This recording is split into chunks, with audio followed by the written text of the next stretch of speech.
right, So all you right. drive the boat, man. All right, man. Another episode of Maine and Slim. We got a special guest today. It's AE the Cool. How you doing? I'm doing I good. feel like I ain't seen you in a minute. About 2 years probably. Fire nice. Yeah. I only seen you one time in my life anyway, so I can't even say that. One time I'm pretty sure it's one time. Yeah. in your life? I don't be outside like how y'all be outside. No, Well, I don't be at the out- shows. You know what I'm saying? Yeah. But I will say that I do want to start with this though. You know, it's funny. I said the last time you was on Fire Nights too. I remember you from a long time ago, like maybe 2015, 2014, and there was a girl named Stephanie. I can't think of her last name. Stephanie Wilson. Stephanie Wilson. Oh, that's best friend. Yeah, last time I asked you something, I don't know Stephanie. I'm like, what? The last time? How you said? I mean, pull the files up. There's you know what I'm saying? way. I was like, how you know Stephanie? Not Maybe I didn't best say Stephanie. friend. Maybe I said something else. I don't know.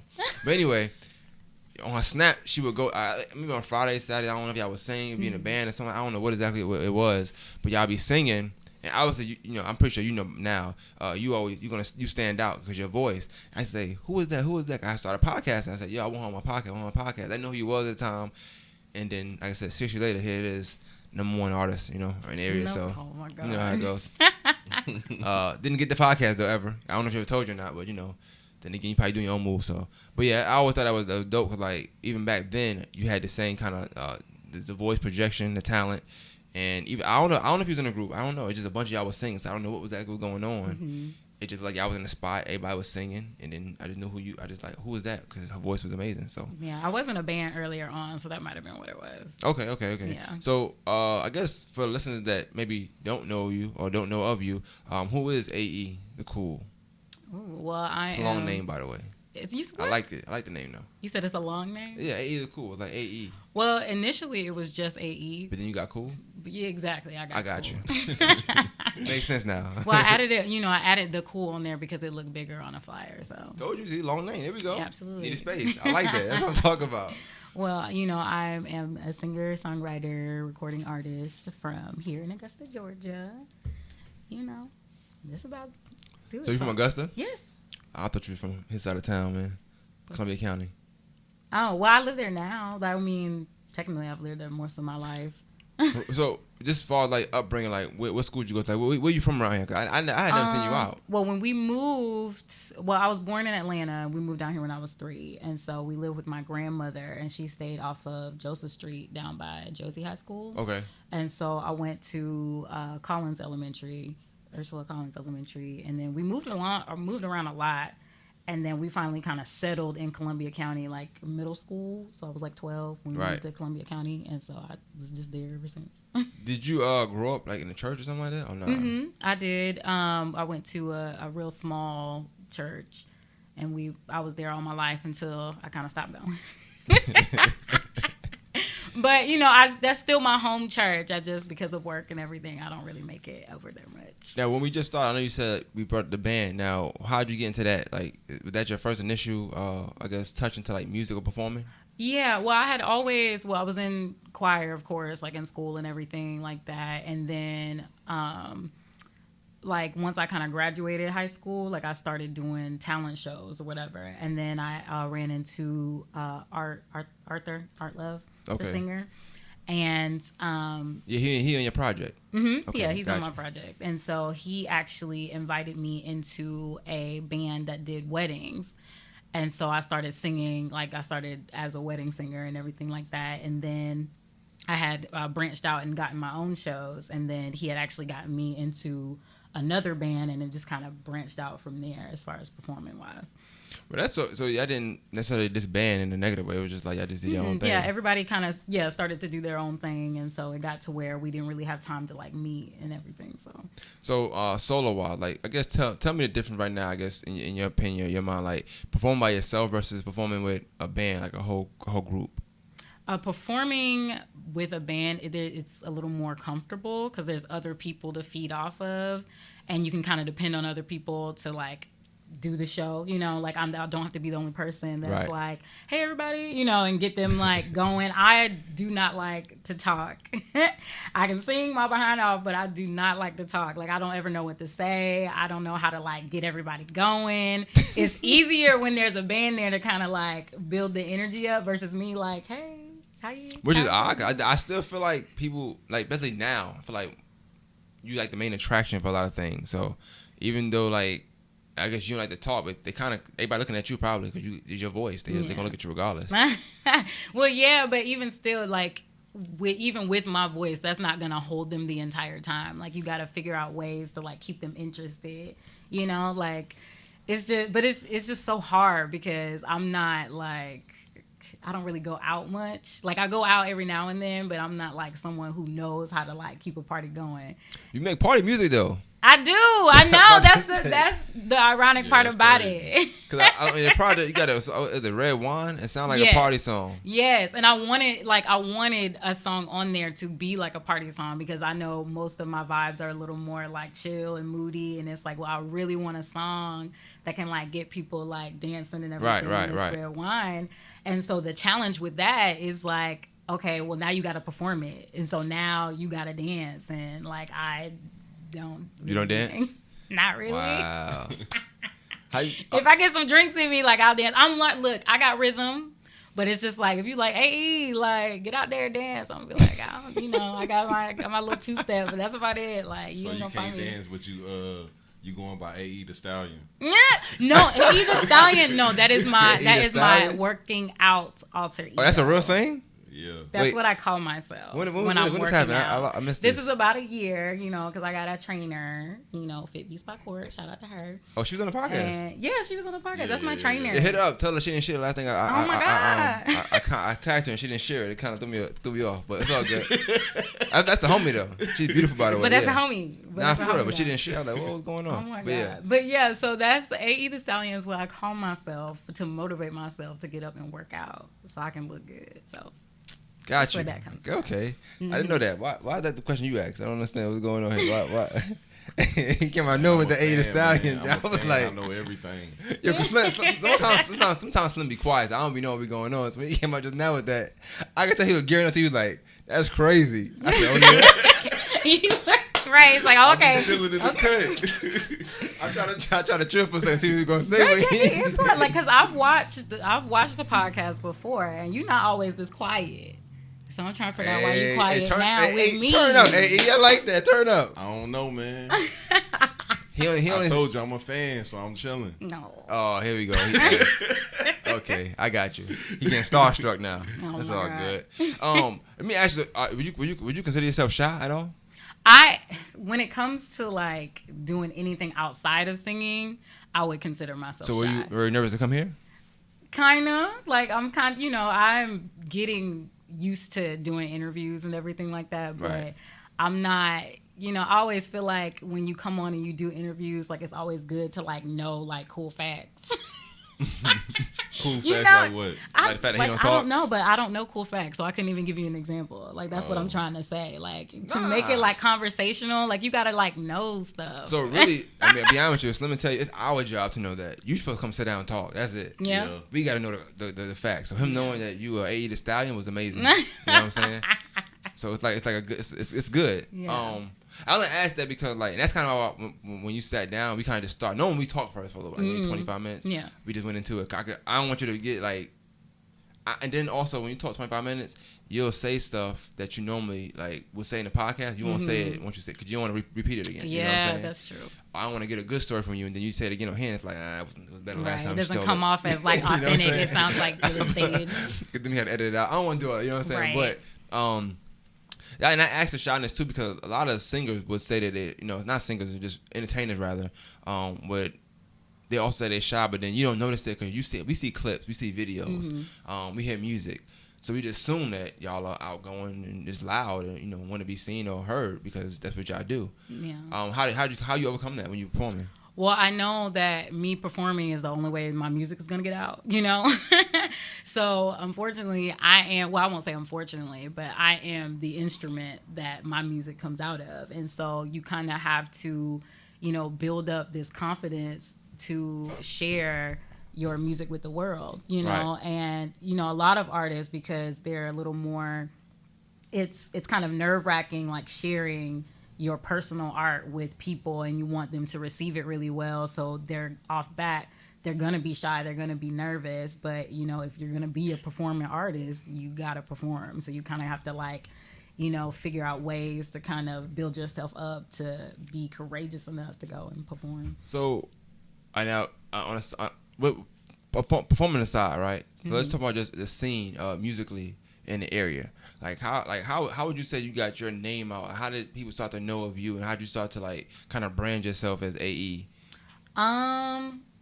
I would say that it started when I went to college out here, and there would be like different talent shows and things, and I would like do do anyone that I could. So you're not shy, but you would jump into talent shows? No, I'm not shy. As a singer, I'm not shy. Like talent shows were easy because I could just come out there and Anything be like, "Hi, outside my name of is." singing. Yes. Gotcha. Anything outside of like if I have to like talk, it's weird. If I gotta like dance and do other things like outside of singing, it's weird. But you know, I'm in this stage now where I can't just go out and sing anymore. It's not like a talent show. Like I'm actually putting on real shows. So it's like you have to be entertaining, and I want to be entertaining, but it's just nerve-wracking, you know. Do you ever feel like you too cool for certain things, like to do certain stuff? No, sometimes I just think I'm just too shy and that I can't do it. But I think like once I kind of get into my groove, like I think I'll be okay. I was wondering that too, because I seen you do like private parties and stuff, and I was like, how do you keep people entertained at private parties? For me, it's difficult. It seems like I do pretty well because they keep hiring me to do this stuff. But in my mind, I'm like, oh my God, what am I going to say? Like, how do I get them up, you know? And so I just, you know, just kind of keep interacting. I think being very interactive helps. And, you know, just giving the best show possible at all times, like keeping my energy up, because I think they feed off of you. If you're not really, you know, if they can tell that you don't really care to be there, like they'll probably pick up on those vibes, and then like their energy will go down too. So have you had a show like that you didn't want to be there? That I didn't want to. Tons of them. Like I mean, but with like with how you perform and how your song go, like I feel like you can't fake it. Like how can you fake it? I mean, I love to sing, so anytime when I'm performing, like it's always gonna come out like when I'm actually performing. But it's like some stuff, you know, like some like different gigs, like some private events, like you're really just there for entertainment. Like you're basically just like you know, just the press jester. play. Yeah, exactly. Basically.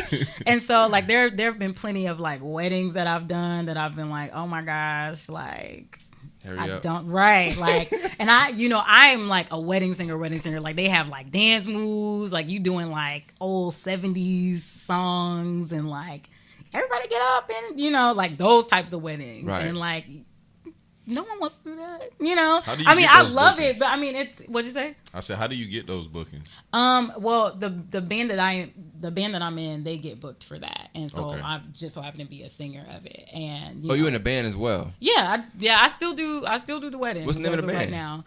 Well, the band that I am in is called 7 Ones. Okay. That's the band that I am in, and I love singing with them. So I don't want them to like if they're watching or listening. They're gonna like, watch. I don't want. I'm telling you right now, they're gonna watch. I don't want them to hear it and think that, oh my gosh, she is performing with us. That's not true. It's just like you do so many, and like you don't want to. Like it's just like going to work. Like you don't wake up every day and you're like, oh, I'm so excited to go to work. You know, you have those days where you're like, oh my God, like I got to do this again. But I think it's understandable though, and like I said, the reason why you do these interviews and stuff like that, so people can get a glimpse of you. And it's good that you can say that, because a lot of people do think that because you sing that you always want to do that. Yeah. Like we've done rappers, we've done I think we did a singer before, another singer on here too.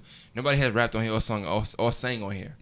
I don't necessarily expect them to come up here and want to sing and rap, because they do that anyway. Yeah. So I can't expect them to always want to do that.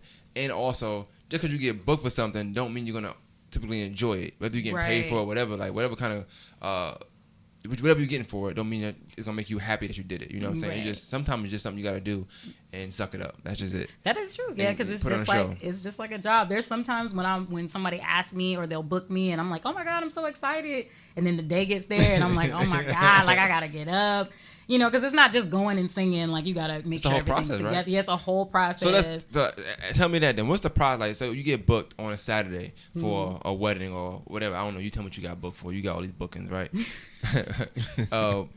what's the process like for that day? Like, run me through that day from. Okay, so if I'm doing a wedding specifically, more than likely, because I am a huge procrastinator, I'm going over songs that I gotta learn for the wedding. Oh wow, okay. The day of.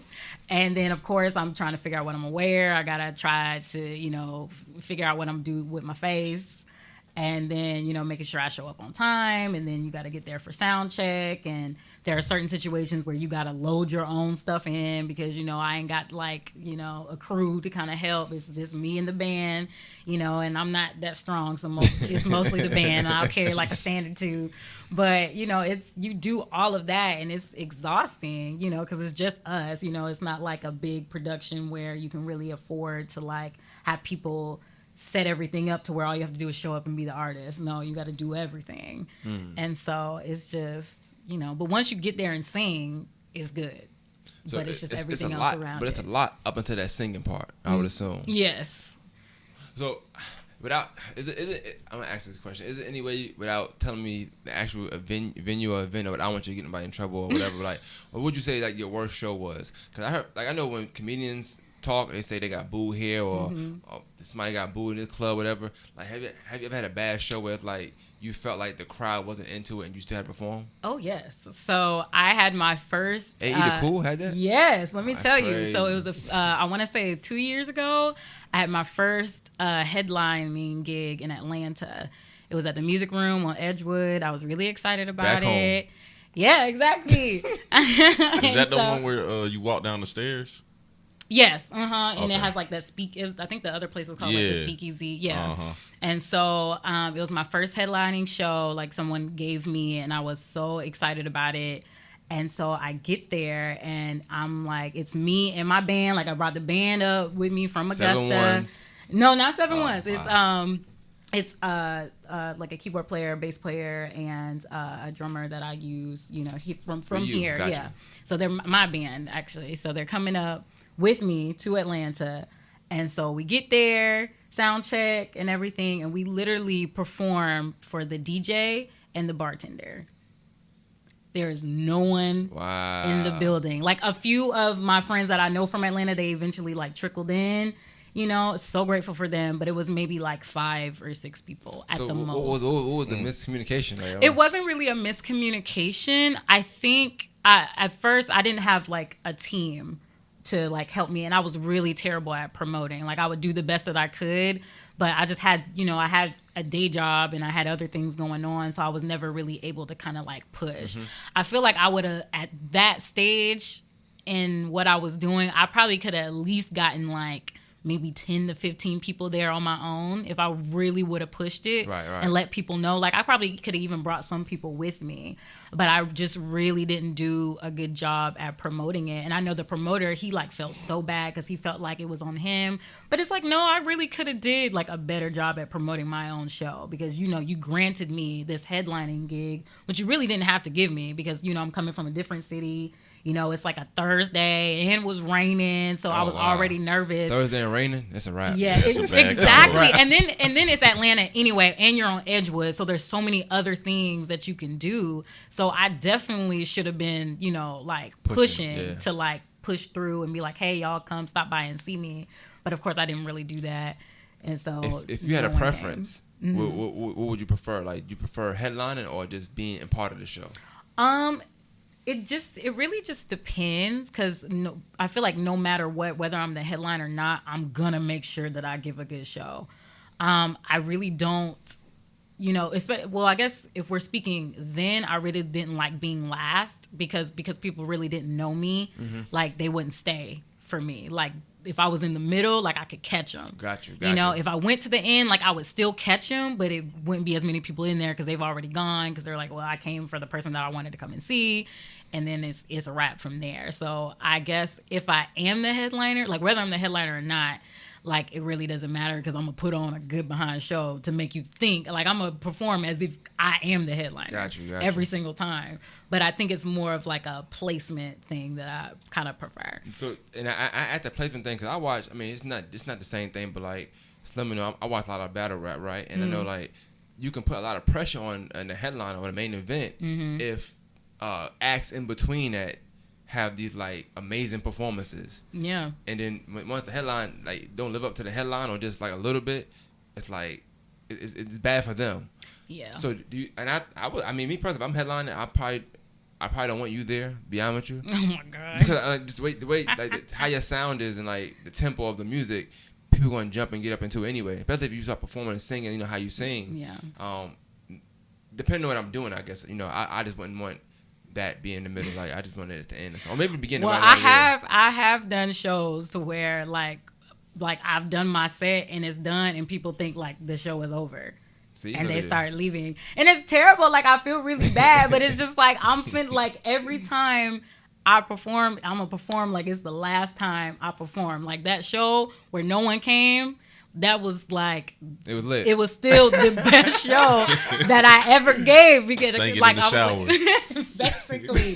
But you know, like even though like no one like audience wise was there, the sound guy was there. Right. You know, like the owner, like people that open the building, they're there and they're gonna remember my performance. Right. So even if no one's there, they're gonna see that I'm a good performer. They may not be able to see that I can bring in a crowd, but they'll know, you know, like, oh, she may do something down the line. We're not going to pay her right now because she's not bringing no people in. Yeah.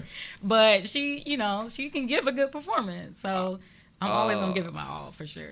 You know, it's funny. I'm so used to doing rappers. It's funny, like asking, would you be R&B? Would you consider this R&B? Yeah. Or is it jazz? Like, yeah, I'd be R&B.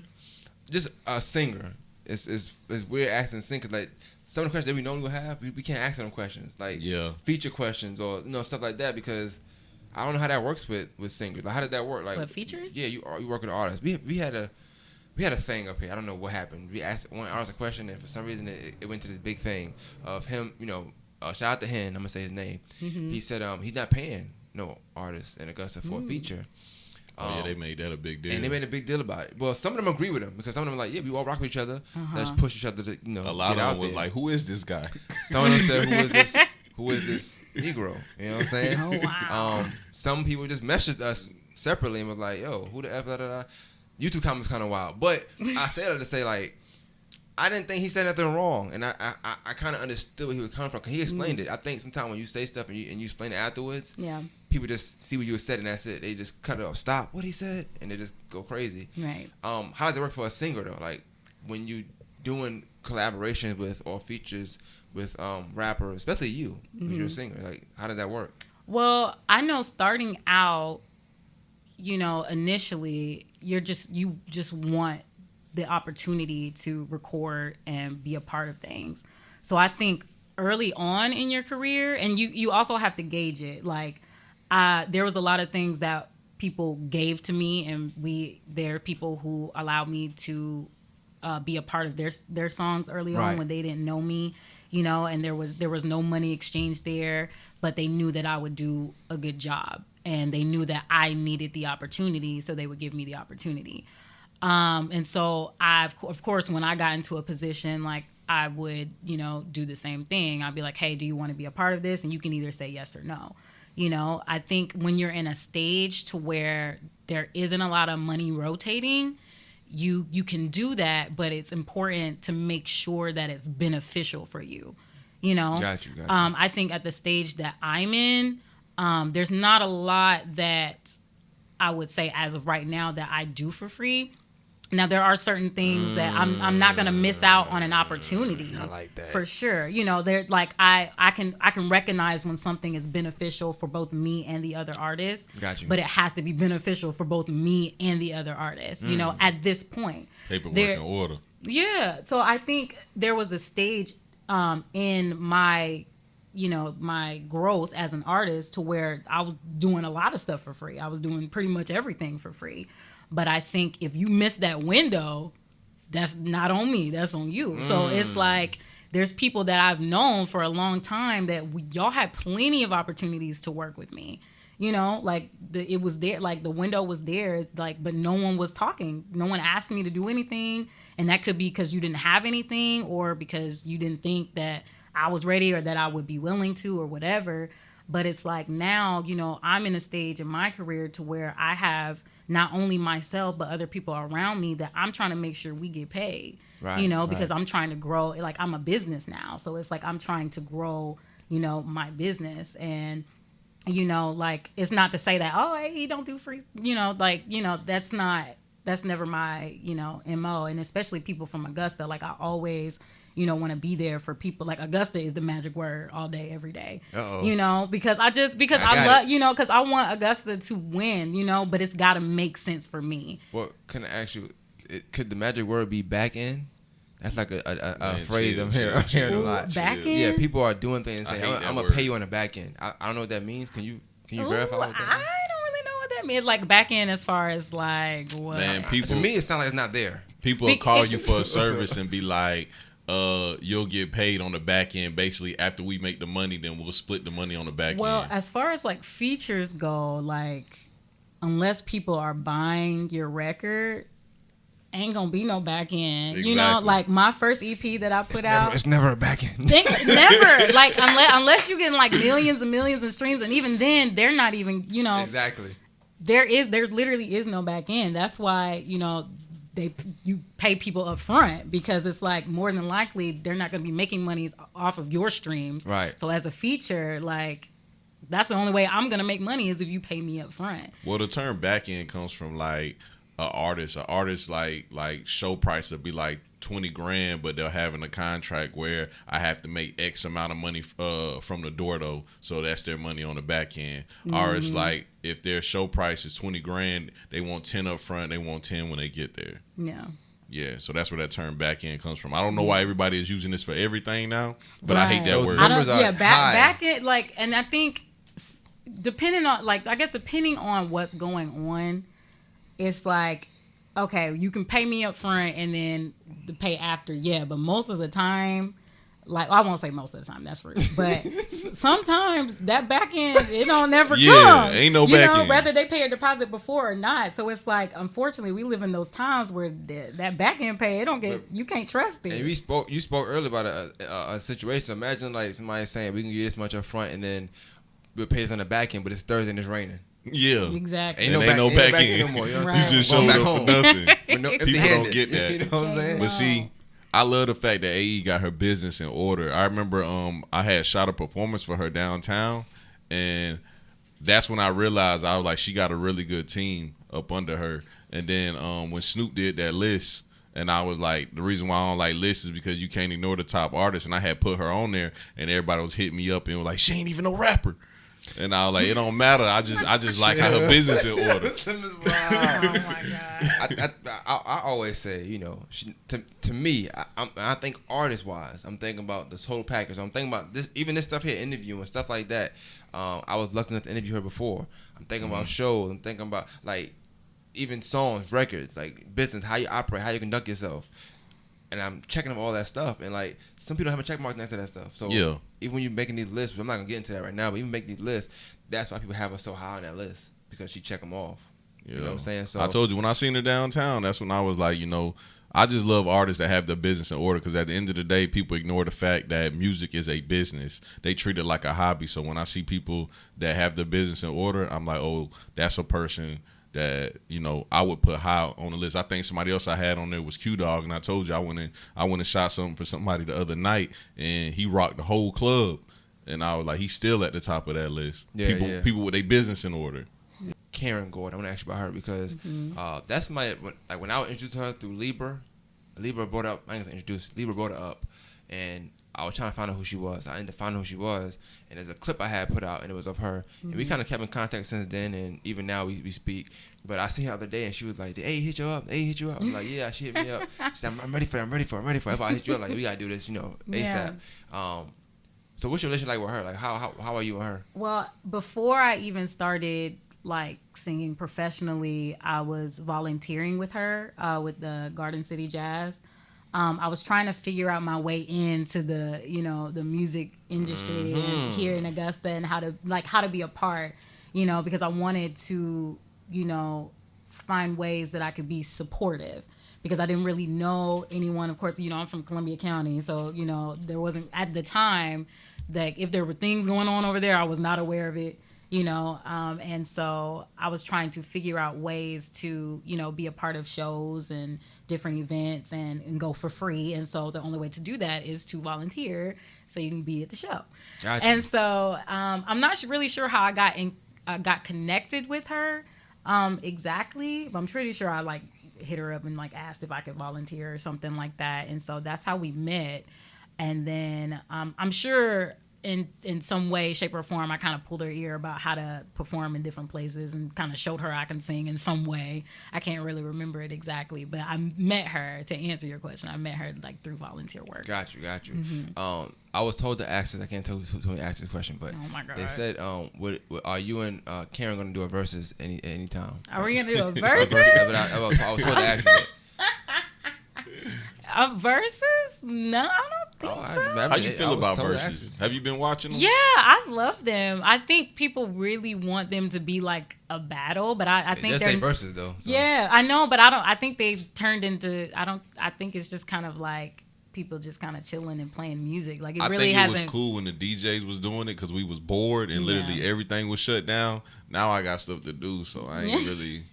I ain't hype about seeing somebody play some old music when I got an iPhone and a speaker. I can really play my own music. loved Erica Badu and Jill's though. Like I loved that one. Like that was my favorite one. And so I kind of pop in and out of the other ones, but that one, like I was like, why the that one? entire time. I'm because curious. I love Jill Scott and I love Erica Badu.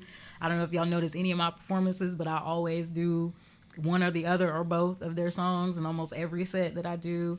A cover set at least. If I'm not doing my own music, I'm probably doing one of theirs. But it's just like I wasn't really able to experience them in their, I guess prime is a weird way to say it, but like when like in that like 90s, like early 2000s, because I had Christian parents that were like, you can't listen to that, so I missed out on that whole 90s wave. So I kind of had to go back in, as a performer when they tell me to like, when people ask me to like learn these certain songs and everything like that. That's how I experienced them. So I experience them now as an adult versus like growing up with them. And so I would never guess that because like when you did the mashups. The message was hard to me. Like I was telling him, me and him was talking about it. It was tough. I ain't gonna lie. I got one on my phone. I downloaded it. I started putting my More Masters page, but I said I ain't gonna do that to her. I ain't want to take your numbers. I was like, I'm about to post on my page real quick. Like I did it. You know what I'm saying?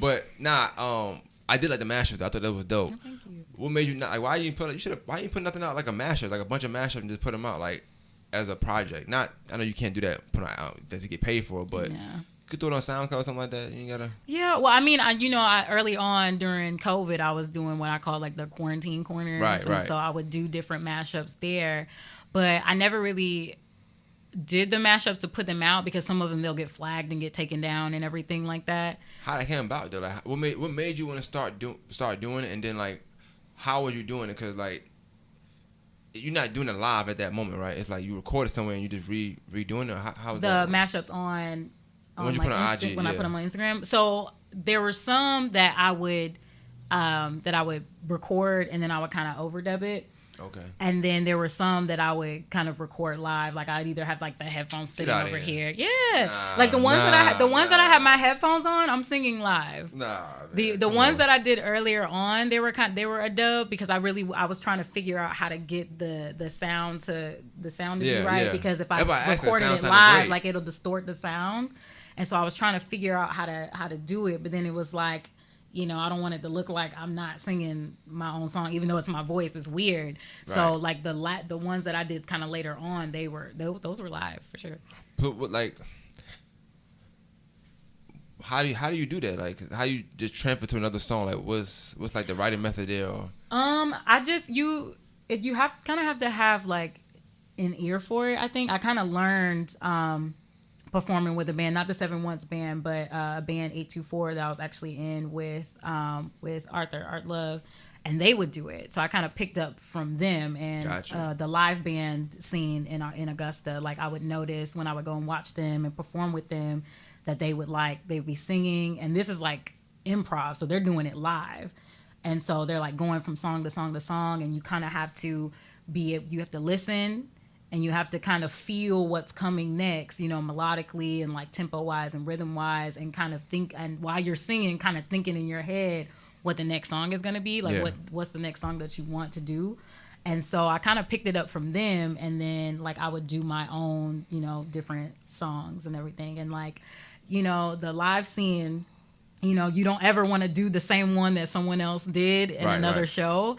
So you would really have to like think like, dang, well, what song do I want to do? You know, so I don't sound like, and of course, sometimes it's inevitable because, you know, there's some songs that have samples of other songs. And so you want to do those songs. But I really, you know, I didn't want to bite off of other people. And so I would like think about like different songs that I would just add in. So this is where it comes from. and like I said, I asked 'cause, like, I enjoyed them. You know what I'm saying? We talked about it a few times before we even started doing MAINE&SLIM podcast. We were talking about it or whatever. I just, like I said, it was just, I wondered how it happened because you did a Kendrick Lamar one, I believe. Mm-hmm. That one, that's when I was like, all right, how she did this, because everything just flowed together with it. I don't know. Yeah. But even listening to a new project, which I'm gonna get into in a second, I'm gonna have a certain segment for that one though. Mm-hmm. Like, what's your method like for us doing music? Because it's not. I know you say you would consider yourself R&B, but I still feel like it's kind of like still a little rap in there. It seems like it's melodic, but when you singing, but it's still like you rhyming in there sometimes when you got your songs. If that makes sense, I don't know. Yeah. Well, I know that. I've like you said, that it's right. Like I've always had like heavy like rhythmic cadences, like when I'm singing, and I've just always liked that, you know, because when I started listening to other things besides Christian music, once I got out, you know, from up under my mama wing, I got to listen to what I wanted to listen to, or I would sneak and listen to what I wanted to listen to. That devil music. Yes. Hey, over there like this spitting. That boy like, spitting. Like, what you listening to? They're like, oh. Click. Sing it, Erica. Better call Tyrone. But like I would, you know, listen to like Alicia Keys mainly, and then other than that, I got really into Lupe Fiasco early on, and so I really got into, you know, rap music, and I really liked incorporating that into my music. Like I really liked feeling like a rapper, and when I started singing and performing in the area, it was mostly with other rappers, and so I kind of picked up and fed off of that and kind of incorporated that into, you know, my sound, and it's just always kind of stuck with me. So how do you go about working with other artists in the city? And I only ask that because you work with a few artists, and like usually it's Usual Suspect. Like I know on this project you got Trues, you got Art Love. There's another guy, started with M. I don't know his name, but Michael. That's a great song, by the way. Michael dope too. That was a great song. Listen to that before we got here. I had turned it on. I didn't want to sound cheesy when you walked in, like we listened to you all day. We wasn't, but I heard it, so I would listen to it. But because it's a lot of artists in the city, so like how would somebody even try to get a song with you or contact you to get a song? Or now they can email me. People used to like message me all the time and like, kind of like DM me and everything like that, but now I kind of go specifically through, you know, my booking email, booking@aethecool.com. Business in order, I told you right now. Because it kind of helps, you know, filter out who's really like about the business and like working, you know, who's really trying to work. Because it's like most people they know how to get in contact with me, and they just choose, and they know how to get in contact with other artists, not just me, but they just choose not to, you know, for whatever reason that is. I'm not sure, but nowadays, you know, and like because I don't want to act like I've always been this way. Like it's just now I kind of go through, you know. I mean, you popping. It's just this what it is. Like, I don't know. Like, you know, you came up. You know what I'm saying? Next time somebody hits you like for a feature or something, send them an invoice. And screenshot the response to me. I want to see it because that's what I be doing with our That's a favorite thing to do. Send me a screenshot of when people say they want to come on XYZ, tell them the price. They be like, well, I ain't gonna get to it, but still. I mean, sometimes you just never hear from them again, and then that's it's like, okay. Usually what it is. That's your humor for the day, because you be like, Slim, why you did that, bro?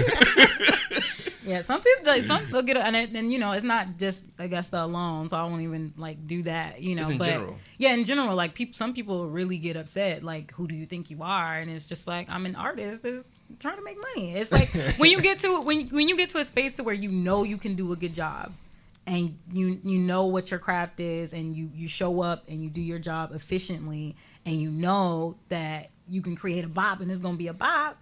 it's like, yeah, like you gonna have to pay me, you know, like you're gonna, you know. I like this talk from A. This is I like this talk. This is about Oh my business God. first. I knew it was coming at some point. I ain't know But when, but I oh knew my it was coming. Lord, but again, like it wasn't always like that. Like I understand, you know, like I know how it goes, and I'm always willing to work with people because people were willing to work with me, Right. You know, and so you know, even to this day, so it's not like even now I'm just like, ugh, no, like, you know.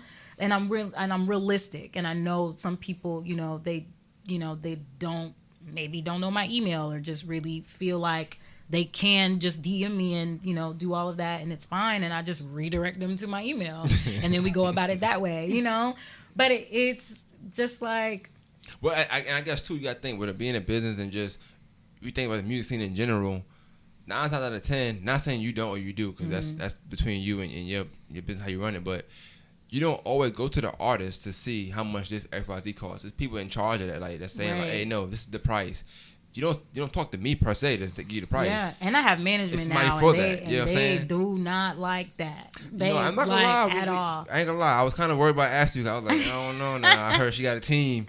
Cause me, I think we was together one day. We heard you had a team. I know that. We were saying you had a team. So we was like, I don't know if we gonna be able to get E. So when I made that post and like people started tagging everybody, which was kind of crazy. They got a lot of tags on there. I don't know how to sort through that list. But when she posted and said something about you, I was joking about hitting you. I didn't hit you. I was joking. But you got the bait though. You bit the bait. I was like, yeah.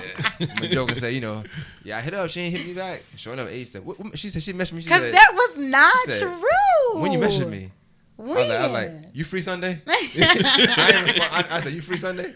And then you we come set up up there for the with day. the lies. You can't lie on me. Hey man, I'm trying to get in the back end, man. I'm trying to get in the back end. You know what I'm saying? I'm trying. But yeah, but I mean, you know, like people that I kind of know, you know, that I've known like before the team and everything, like I'll still redirect them too. But I'm a little more lenient with them because it's like there's a relationship there.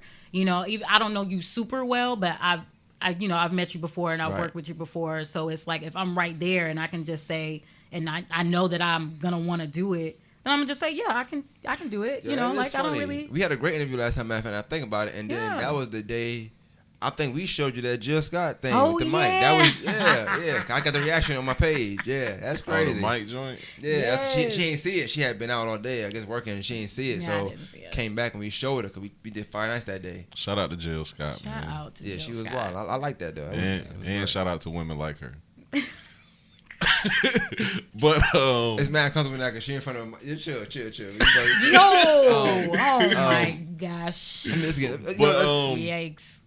I kind of want to know, like, what made you seek after management? Like, where did your business grow to the point where you was like, I need somebody to manage me? Well, I noticed that, you know, because like I told y'all earlier, like I started off with talent shows and I would show up and be like, hi, I'm here and I'm gonna sing this song, and I would sing and get off stage or whatever, and then it kind of like snowballed into what's going on now, and it's, you know, it's moving really quickly. Like I was on the hamster wheel a little bit, but you know, every time that I was on track with something, it would start moving, and I would like need things that I didn't have, and you know, because I was still working a day job and still having to have a day job to fund AE the Cool, like I didn't have a lot of time to do things.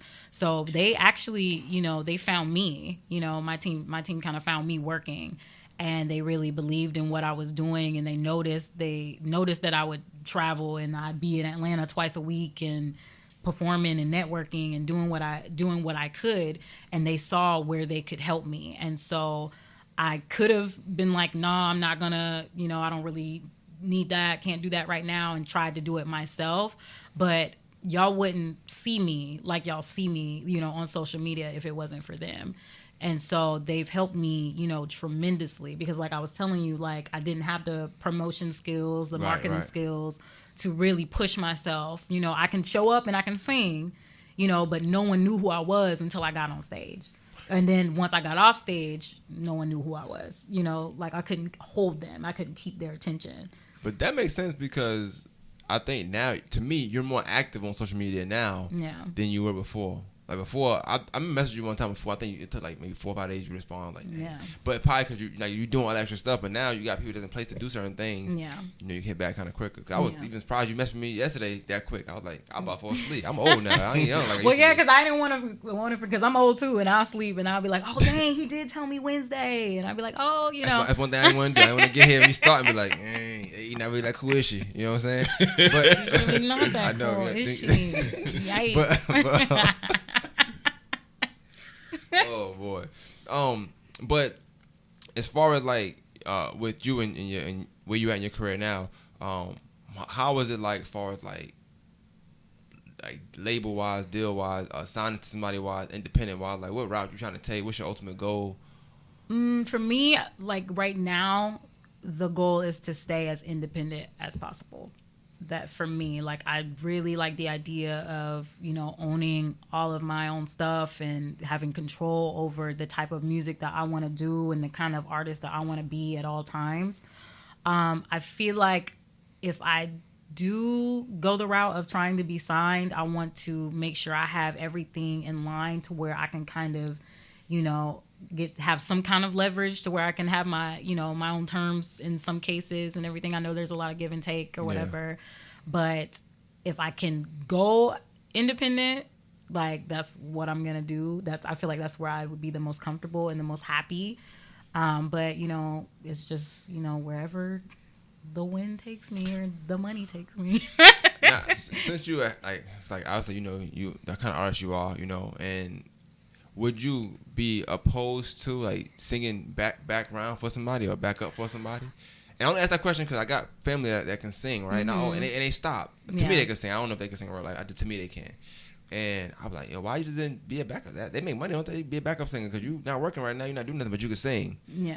So like, would you consider that, or you just feel like I don't know. Nah. Like I originally, like earlier on, I was like, nah, I ain't trying to sing a background for nobody. Like I don't want to sing a background for nobody. That's how I was earlier on. But now I'm like, if the money's right, like I'm out of here, you know, because because I know most background singers, you know, they sing background, but they have their own things going on, and then no matter what, they're still in the door. So they're you know, rubbing elbows with these people and that they can network with and get where they need to go for sure. So it's just the opportunity has never really presented itself, and I've never really kind of went out for that opportunity. But if it came along, I would definitely consider it. But back then, I really was like, nah, I ain't really trying. What about ghost singing? Ghost singing, I wouldn't mind doing that either. Like I've actually done it before.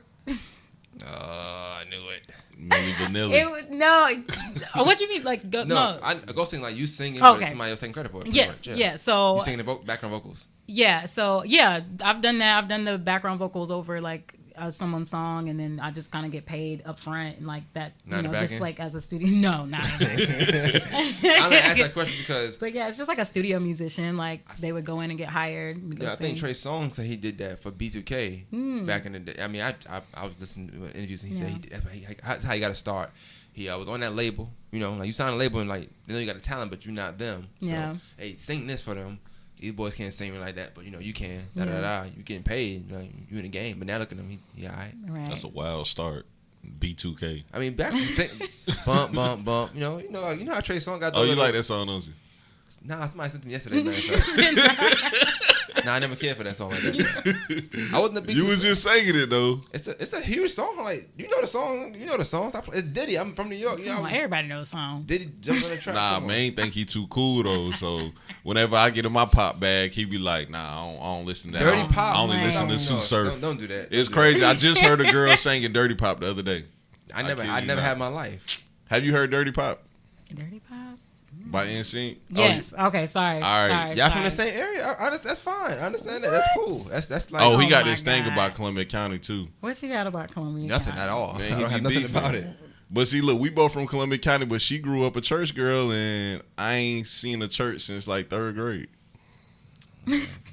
How is it growing up like in a church household? Because I always picture it like you sneak out the house for the first time, and it's your first time hearing Tupac and drinking a beer. I mean, oh my god! She just said a little while ago. So I mean, like, so I would experience, you know, like the devil's music, like at school. Like I would be at school and people would be playing music. That's what he called it earlier. That's what they used to call it. That's what he was like. That I devil used to music. date a church girl, and that's what her mom used to say. She used to Yeah. be like, "You dating that little boy that's always listen to that devil music?" Oh my god. Drew Hill just My- singing 5 Step. That's it. That's a good song, man. No, That's my crazy. parents, they weren't not that extreme. They really weren't. But it was just, that's all that was in the house. So it was more so of like, that's all that was there. So that's all that I was really listening to. So it wasn't like, it was like, you can't, but it was just. Well, how do they think about what do they think about your music now? Like, do they like your music? Listen to it? It's Yeah, like, they're hey, all you bring they're that all home. for it now. I remember What a happened while then? back.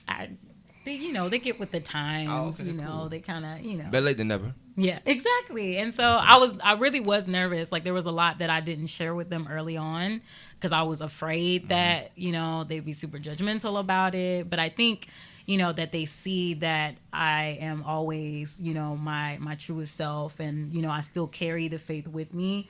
But I'm becoming more of an individual. But I always have that background, and I think they know and have faith that I'm doing my thing out Hey, here man, and still bring that money home. You're gonna be good, bro. I'm telling you.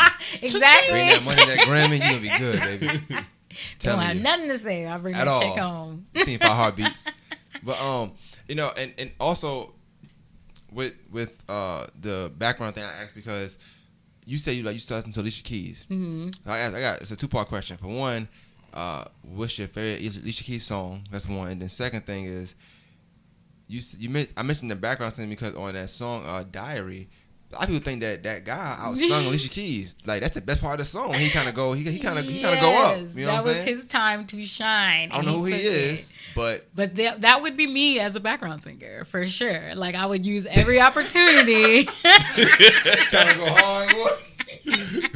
to go in. That would be me. But my favorite song by Alicia Keys is "If I Ain't Got You." I love that You song. know you seen that. I know you seen that. You seen that, right? Yeah, we got something in common, nigga. Yeah. Bum, bum, bum. chill out. Hey, I'm mad at this footage because I don't trust you. Oh my god.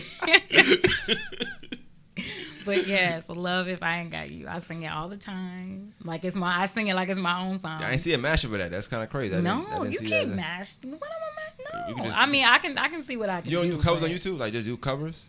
I done a few covers that were the ones that were on Instagram, and then Yeah. I put them on YouTube. But I haven't really done. But you're not like, pushing to do like a bunch of covers now. No, I think I want to. There's a lot of songs that I really do love to sing that I think that I would do a really good job and want to post them to YouTube. But I haven't really done a lot of them as of yet. About Next Lifetime, you did that?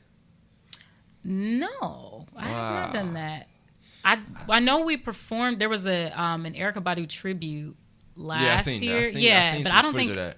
I don't think I sang. I think I sang background for that, but I don't think I probably turned it off then. So look, I'm gonna keep it 100 with you, right? Yes. What we at? Number one. I wanna. We good. All right.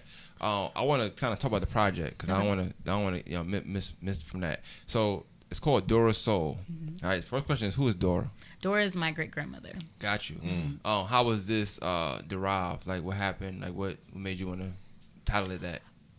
So it was around March, and I was listening to Jay Electronica's A Written Testimony, the one that everybody likes to call Jay-Z's album. Yeah, horrible album. Yeah. Y'all thought it was No, it's a great horrible? Jay-Z album. Oh my god! But anyways, I'm playing. anyways, I loved it. I thought it was very personal, and I don't know him that well, but it felt like it was personal. He had like I know he involved like his religion and like spoke a lot about what he had gone through in his life and Right. everything. And so I was like listening to it like over and over again, and I was like, I want to do a project like this. And I was like, right off the bat, I was like, I know I want to incorporate, different artists from my hometown, and I want it to feel like home. And I was like, well, let me call up a producer, and we can put 7 or 8 songs together, and I'm gonna do it. And so the original producer I was gonna use, I had never heard from him. I think he had some other stuff that was going on, and it was like the beginning of the pandemic, so Right. everybody was kind of everywhere, so I kind of understood. But then like a month later, the producer of Dora's Soul, Maurice Daniel, he sent like a beat pack. And I was like, oh yeah. So I like pulled like maybe like 10 or 11 tracks, and I started going through them, and then I kind of brought them down to like the 7 tracks, and then I started writing from there. So all 7 tracks were just made specifically for that particular EP. You know, I only asked that question because I know, like, I think I would say 6 and 7 are different from 1 and 5 to me. Like the first 5 tracks, it seemed like it was more so about what was going on in the world as far as black people. Yeah. You know, I heard references to that. Like even the George Floyd, I heard references to that. And then when you get to like Red Wine, it's like, all right, we just want to party. We don't want this, we want this. And then the last track was, that's the AE I'm used to, the last track. So it was different. And you even mentioned that. I think one of the songs is called like Difference or something like that. So it was a different content, but same sound. Yeah. So like I said, I thought it was dope. But I knew that I knew the project meant something. I didn't know where it came from though. But so that's kind of why that was inspired based on your grandma and Jay Electronica or Jay-Z. Yeah. God. Anytime somebody inspired by Hov, I'm gonna like the project. I'm gonna be honest with you. I'm kind of biased. Be honest with you. It was really good. It was heavy on the Jay-Z though, for sure. So what, like, how did you choose who to work with for this particular part? I only seen 3 features. Is that correct? Oh no, there were like what, 5? There was Most Elevated Deepness. There was Trues, Art Love, Wyclef Gordon, Baruti Tucker, Michael, and Nefertiti. Number 7. Yeah, you're right. So there were only 2 without features actually, and I knew off rip. Nefertiti is actually a jazz singer here in Augusta, and well, everybody's from Augusta, but she's a jazz singer here. Most Elevated Deepness is an amazing singer, spoken word artist, and everybody knows Trues and Michael. And so who? What? You said Truth? Trues, yes, Trues. Oh, that's Slim's favorite artist. It is. Shout out to Trues. That's my dog, man. Shout out to Trues. But he did. You know, he sounded a little different on here though. For some reason, he sounded a little different. I can tell it was him at first. The rapping I can tell, but he sounded a little different. Yeah. Not as deep as normal. So I don't know if that was something y'all just did, but that was. It's funny. Every time me and Trues talk and he brings AE up, he always calls her the AE.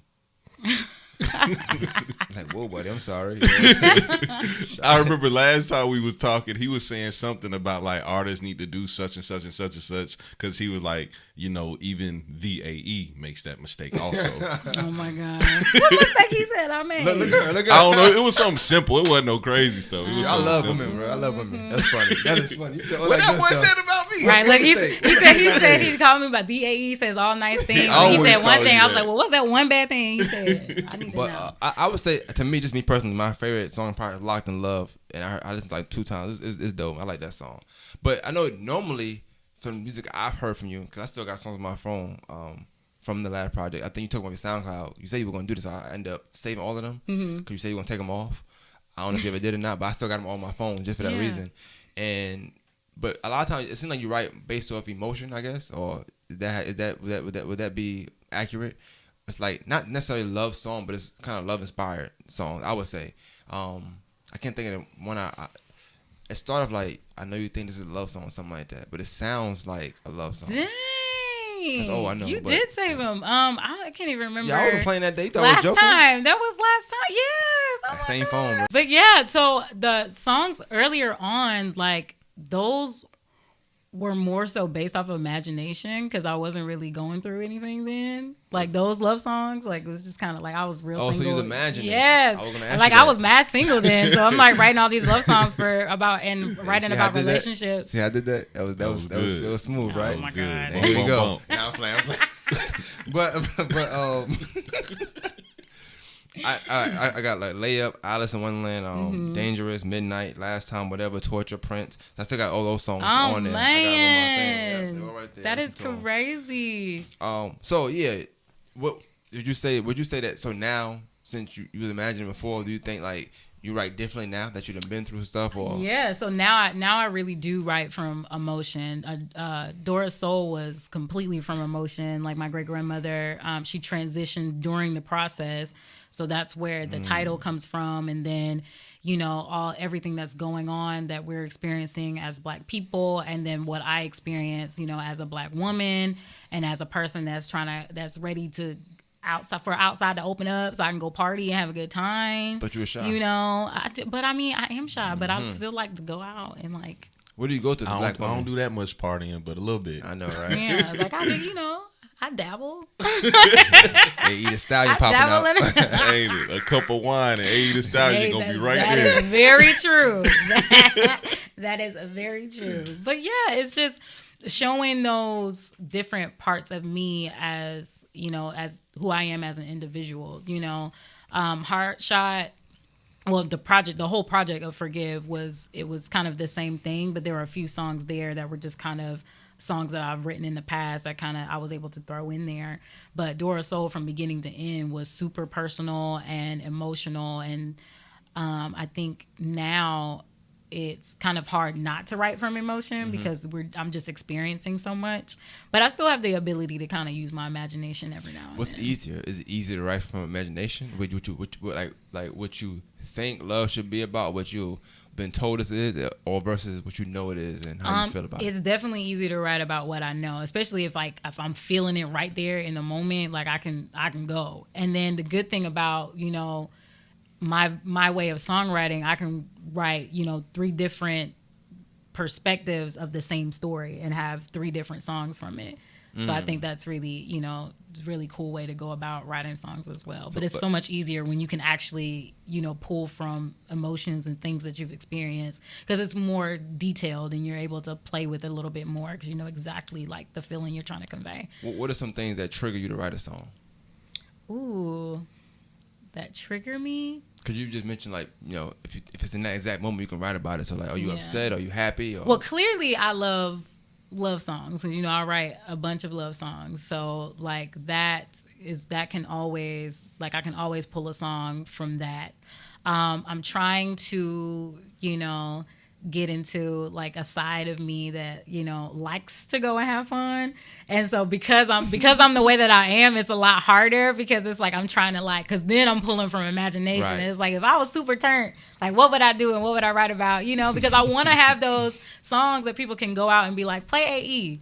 Gotcha. I've been thinking about that. I have tons of songs that people can sit back and they can smoke, or they can be in a mood and be chilling or whatever. But there's not a lot of content that I have that people can be out and be hey, go play AE the Cool. There's not a lot about it out there. I got you. That's what I'm kind of working on now. So all right, so let's say you with somebody. Let's say they don't respond to your text. Does that make you write a song or no? Do you get mad? No, it would have to be. It has to be something super serious for me to be I gotta write about this. He didn't hug you before you left.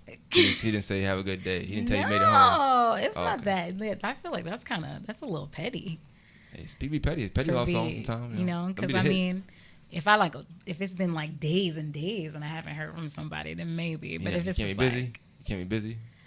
Yeah, but multiple days and I'm not being thought of. What is that? Wow. What does that mean? We do that sometimes, though. I know I do. Especially, if you send me a text I don't like. I can get, if you, mad because you send a text message that somebody don't like. But I'm just saying, if nothing's wrong and, you're not even going to text me to be hey, thinking about you, girl. I ain't going to lie. If we got plans and you cancel plans... I'm in my sensitive bag. I don't like, I'm in my sensitive bag. I don't like cancel plans either. I really don't. Because I get really excited. Kind of. I'm AE the Cool. You must know who I'm the AE the Cool. True's tell the AE the Cool. True. Oh, boy. No, it got to be a background story about this DAE. It got to be. Because every time you say it, I'll be this came from somewhere.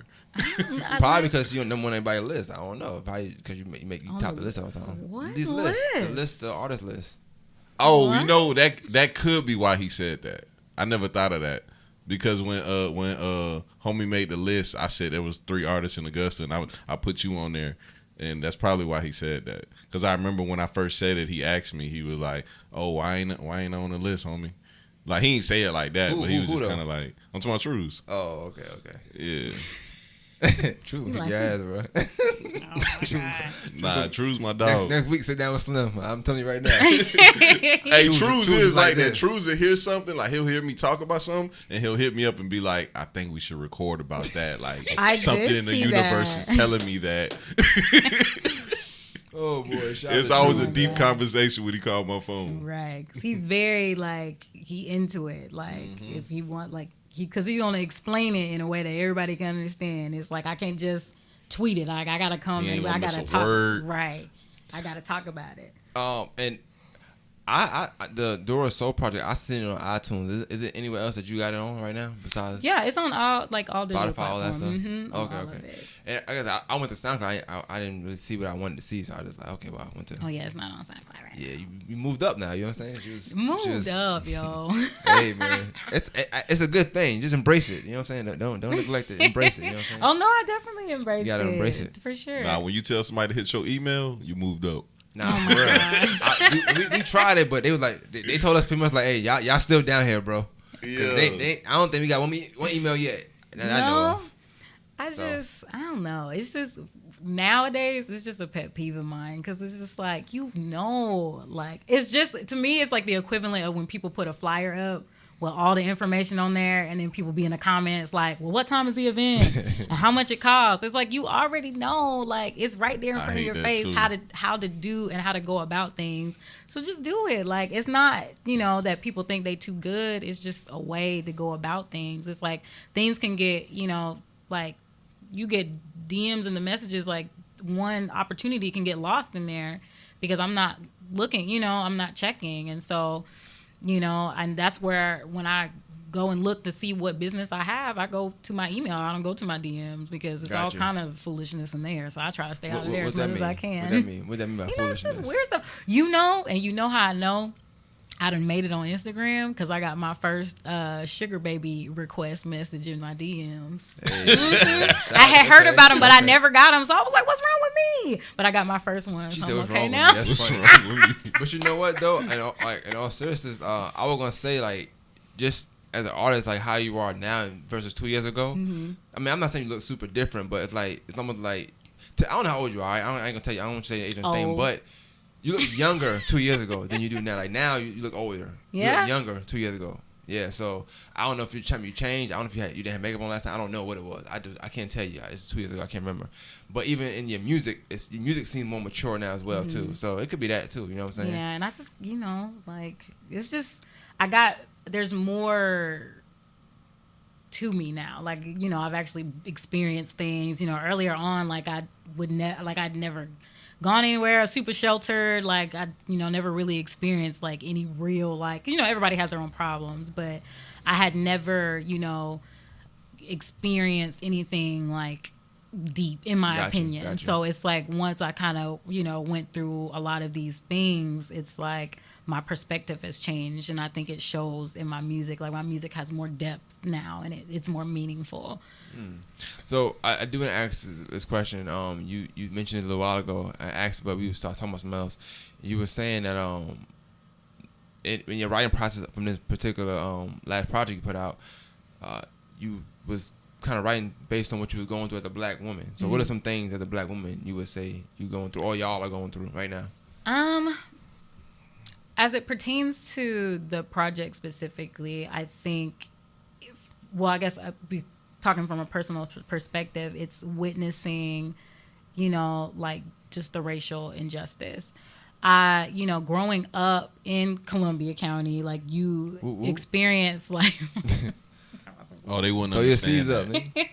Racism is totally different in Columbia County than it is Richmond County. And to be honest, because I got here in middle school, so there's a lot of like microaggressions that they kind of talk about now that like I was experiencing, but I didn't realize that I was experiencing, like the things that they would say, and that you talk, I'm like act surprised that I'm very well spoken, Right. and things like that, and the can I touch your hair type thing, and you just never, like, it wasn't something that I was aware of until like later on.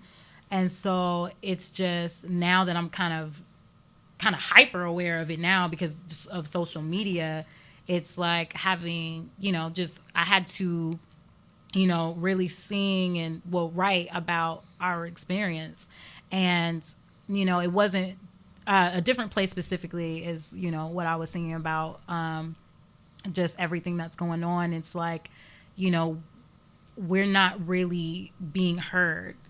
Sometimes they just, people just think that we want to, complain and that, like, oh, you're ungrateful and everything like that. And like, we brought you here and things like people really say things like that on the side of town that I live on, and it's like having to navigate through that. And like, you don't want to be the angry black girl. So you just kind of like, okay, whatever, and then like even the day after George Floyd died, they two old white women on the corner down the street from our house with huge Trump flags, and even at around the same time when Trump tweeted like, when the looting starts, the shooting starts, and you're waving his flag down the street from my house, right. Where my nephews live, where my black nephews live, it's really hard to kind of, like experience that. And because I'm noticing it so late, I'm not very articulate in how I feel. Gotcha. And so music and this project specifically was the easiest way for me to articulate myself.